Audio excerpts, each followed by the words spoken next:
India के दो सबसे बड़े प्राइवेट बैंक्स एचडीएफसी बैंक और आईसीआईसीआई बैंक दोनों के Q1 रिजल्ट्स आ चुके हैं और मंडे को सिर्फ इनके शेयर्स ही नहीं, बैंक निफ्टी और पूरा मार्केट भी रिएक्ट कर सकता है।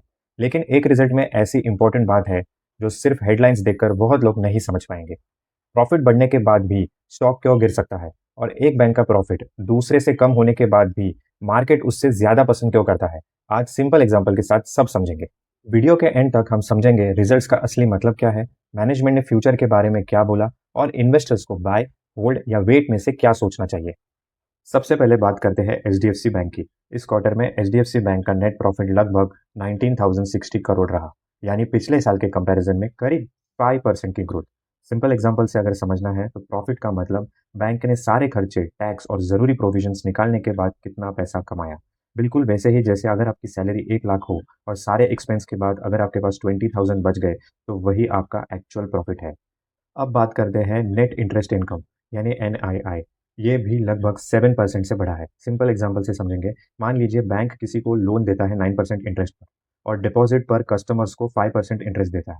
बीच का जो डिफरेंस बचता है वही बैंक की सबसे इंपॉर्टेंट अर्निंग होती है। इसी अर्निंग को एनआईआई कहते हैं। इसीलिए एनआईआई बढ़ना जनरली पॉजिटिव माना जाता है। बैंक के लोन्स और डिपॉजिट्स दोनों में भी हेल्दी ग्रोथ देखने को मिली। सिंपल एग्जांपल से इसे भी समझेंगे। लोन्स बढ़ना मतलब ज्यादा लोग बैंक से लोन ले रहे हैं। डिपॉजिट्स बढ़ना मतलब ज्यादा लोग बैंक पर ट्रस्ट करके अपना पैसा रख रहे हैं। और किसी भी बैंक के लिए ये दोनों चीजें बहुत इंपॉर्टेंट होती हैं।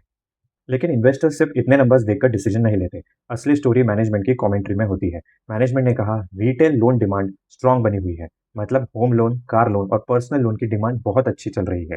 डिपॉजिट्स हेल्दी है, यानी कस्टमर्स का बैंक पर ट्रस्ट बना हुआ है। मैनेजमेंट का फोकस मर्जर के बेनिफिट्स को इंप्रूव करने पर है। अगर सिंपल लैंग्वेज में समझे तो 2023 में एचडीएफसी लिमिटेड जो मेनली होम लोन्स देती थी, उसका मर्जर एचडीएफसी बैंक के साथ हुआ था। सोचिए, पहले एक कंपनी सिर्फ होम लोन देती थी और दूसरी बैंक सर्विस देती थी। अब दोनों मिलकर एक ही कंपनी बन गए हैं। इसीलिए कस्टमर्स को एक ही जगह saving account, home loan, insurance और इन्वेस्टमेंट जैसे बहुत सारे प्रोडक्ट्स मिल सकते हैं। और बैंक को भी फ्यूचर में ज्यादा बिजनेस मिलने की उम्मीद रहती है। इसका आज के रिजल्ट से क्या कनेक्शन है? इतना बड़ा मर्जर सिर्फ पेपर पर नहीं होता। सिस्टम्स, एम्प्लॉयज, टेक्नोलॉजी और ऑपरेशंस को एक साथ लाने में टाइम लगता है। इसीलिए मैनेजमेंट अभी भी एफिशिएंसी इंप्रूव करने और मर्जर के पूरे बेनिफिट्स हासिल करने पर फोकस कर रही है। और इसी वजह से इन्वेस्टर्स सिर्फ एक क्वार्टर के रिजल्ट्स नहीं, अगले कुछ क्वार्टर्स भी ध्यान से देखते हैं। चौथा है एसेट क्वालिटी स्टेबल है। सिंपल एग्जांपल से अगर समझे, मान लीजिए बैंक ने 100 लोगों को लोन दिया और सिर्फ 2 लोग ही पैसा वापस नहीं कर पाए, तो बैंक का रिस्क कम है। इसी को अच्छी एसेट क्वालिटी कहते हैं।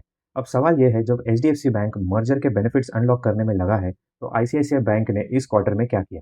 चलिए इसे भी देखते हैं। आईसीआईसीआई बैंक का नेट प्रॉफिट लगभग 14,805 करोड़ रहा। लेकिन ध्यान देने वाली बात, प्रॉफिट ग्रोथ करीब 16% रही। एनआईआई भी करीब 13% बढ़ा, मतलब बैंक की कोर अर्निंग और स्ट्रांग हुई।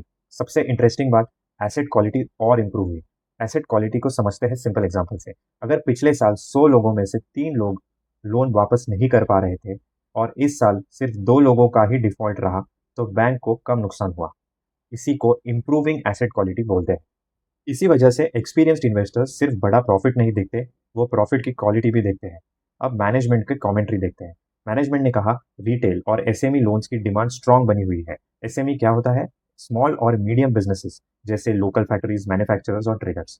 दूसरा, क्रेडिट डिमांड हेल्दी है, मतलब लोग और कंपनीज लोन लेने में इंटरेस्टेड है। और तीसरा, बैड लोन्स कंट्रोल में है, यानी बैंक का पैसा फंसने का रिस्क कम है।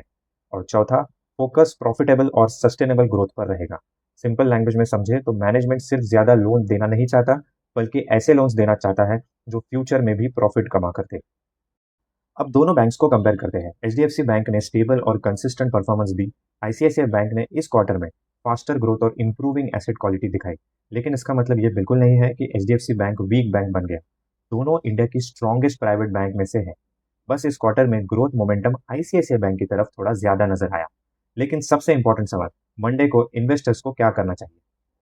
इन्वेस्टर्स क्या करें? अगर आप एचडीएफसी बैंक के शेयर होल्डर है तो सिर्फ एक क्वार्टर देखकर पैनिक सेलिंग मत कीजिए। मैनेजमेंट का फोकस लॉन्ग टर्म ग्रोथ और मर्जर के बेनिफिट्स को पूरी तरह हासिल करने पर है।